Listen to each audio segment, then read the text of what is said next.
Hey guys, this is E with Scrapbooking with Me, and I just wanted to jump on here real quick and tell all of you to please have a very safe and happy New Year.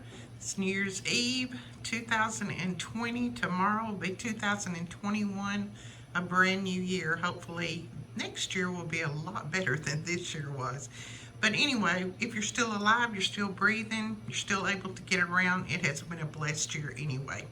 But I wanted to tell you that, and I'm just showing you a picture of my tree that is no longer lit up.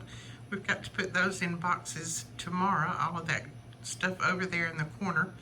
And then I still do have a fire, even though my husband says it's not cold enough for one. I still got a fire because I'm cold.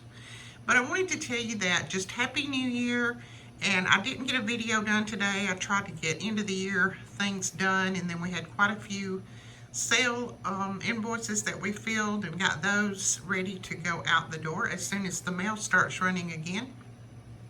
And I wanted to let you know that today is the last day. So tonight at midnight will be the last day for the sale. So if you just use the code that's at the top of the website, ByeBye2020, you get 20% off of anything that's in the store. All right, we will talk to you later. So Happy New Year, everyone. Talk to you later. Bye-bye. Talk to you next year. How's that sound? Bye-bye.